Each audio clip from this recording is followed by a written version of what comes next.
dalam sejarah memang pernah terjadi masa-masa ketika khilafah itu yang sebenarnya saya tidak setuju dengan masa itu sebagai masa khilafah. Masa itu sebenarnya masa mulkan adon wa mulkan jabariyah. Karena dalam fase-fase kepemimpinan dalam Islam, nubuah terjadi di zaman Rasulullah SAW, kemudian tsumma takunu khilafatan ala minhajin nubuah, khilafah yang mengikuti trek jalan kenabian itu hanya berusia 30 tahun sampai Sayyidina Ali radhiyallahu an. Dan itu hanya masa 30 tahun. Masa sesudah itu yang disebut mulkan adon wa mulkan jabariyah. Dan di era itu pun sudah masuk ke dalam pemikiran dan praktek-praktek bahwa khilafah itu adalah simbol kekuasaan. Makanya waktu itu di kota tertentu ada khalifah nih, menurut Bani ini juga ada khalifah. Terjadi perebutan kekuasaan yang luar biasa. Terjadi peruntukan darah, berdarah-darah lah boleh dikatakan. Karena memang relevan sekali dengan ada suatu ayat dalam Al-Quran yang mendialogkan secara ya tidak semestinya seperti itu, ya bukan itu tapi sebagai majazi. Dikatakan ketika Allah Ta'ala berfirman, inni ja'ilun fil ardi khalifah, bagaimana para malaikat memberikan suatu pandangan, walaupun sebenarnya tidak mungkin, ya tidak mungkin malaikat kok seakan-akan membantah perintah Allah. Tapi sebenarnya di situ ada sebuah nubuah, ada sebuah profesi. Apa yang disampaikan dalam ayat Al-Quran? Ini jawaban dari para malaikat.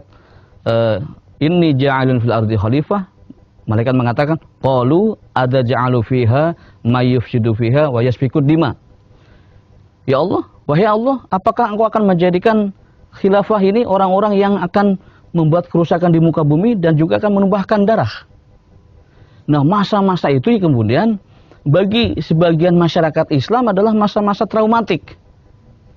Ya, bahwa ketika khilafah dikonotasikan, direpresentasikan sebagai sebuah kekuasaan politik, akan terjadi masa-masa itu. Nah, sebenarnya khilafah dalam Jamaah Ahmadiyah ini menjadi penjelasan dan pencerahan yang luar biasa bahwa konsep khilafah ala minhajin nubuwah sebenarnya adalah pemimpin secara spiritual, pemimpin secara rohani yang tidak perlu muncul kekhawatiran, ketakutan akan terjadinya benturan-benturan dalam dunia perpolitikan, benturan-benturan kepentingan untuk menegakkan undang-undang baru ataupun syariat di dalam suatu negara. Karena khilafah di dalam Ahmadiyah itu hanya mengurusi kepemimpinan secara rohani. Sehingga pengikut Jamaah Ahmadiyah bisa hidup dimanapun, di negara manapun. Khilafah Islam Ahmadiyah yang berdiri tanggal 27 Mei 1908, satu hari pasca kewafatan pendiri Jamaah Ahmadiyah, yaitu Hadrat Mirza Ghulam Ahmad alaihissalam.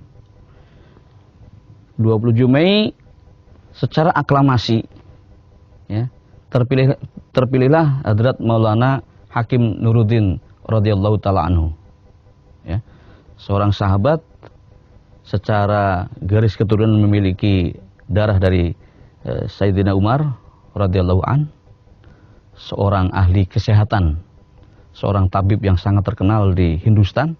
Saya katakan Hindustan, biasa kita mengenal beliau tabib di Maharaja di Kashmir.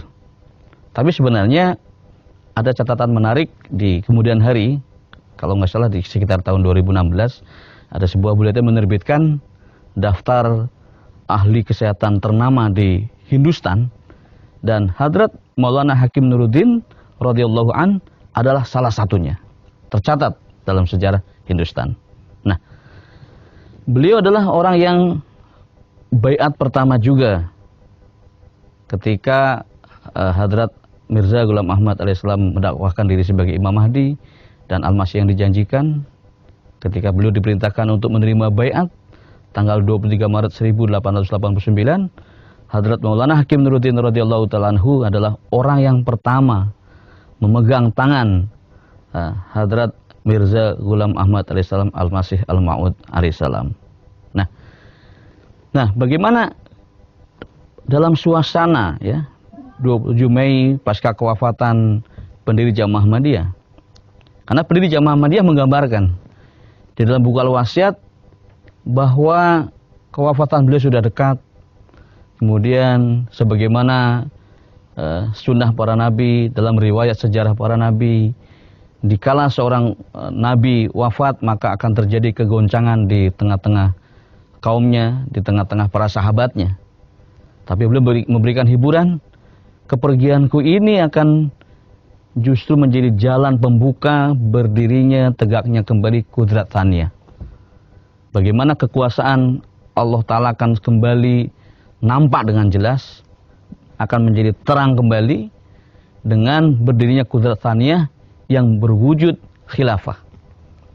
Nah, Hadrat Maulana Hakim Nuruddin radhiyallahu ta'ala anhu dalam suasana semacam itu terpilih ya sebagai Khalifatul Masih pertama ya, tanggal 27 Mei 1908. Biasa dalam dinamika sebuah organisasi ya, ada riak-riak ya, udah ada sebagian yang goncang ya. Kita juga lihat ketika Rasulullah SAW wafat pun terjadi kegoncangan yang hebat. Bagaimana seorang Hadrat Umar, beliau begitu beratnya menerima kenyataan, sampai-sampai beliau kemana-mana menghunuskan pedang dan mengatakan, siapa yang mengatakan Muhammad Rasulullah telah wafat, aku akan potong lehernya. Di saat itu Hadrat Abu Bakar yang kemudian juga terpilih menjadi khalifah kemudian bisa menenangkan suasana itu. Nah, Hadrat Maulana Hakim Nuruddin radhiyallahu ta'ala anhu dalam suasana yang seperti itu juga mampu kembali menenangkan para sahabat, menjadi pemimpin Jamaah Islam Ahmadiyah ya, terus bergerak ke depan dan jemaat terus lestari di dalam suasana semacam itu. Nah, di samping beliau memang berlatar belakang seorang ahli kesehatan, beliau pun seorang ulama ya. Kalau kita menyebut Hadrat Maulana Hakim, Hakim ini bukan hakim di pengadilan yang ahli hukum. Hakim ini gelar untuk tabib, ahli pengobatan, itu hakim ya. Ya, beliau juga seorang ulama yang ternama, sehingga karya-karya beliau ya di dalam ilmu-ilmu Al-Quran, tafsir-tafsir Al-Quran dan karya-karya yang lain juga luar biasa. Dan beliau memang dalam menjabat masa khilafah yang sekitar hanya 6 tahun ya, dari tahun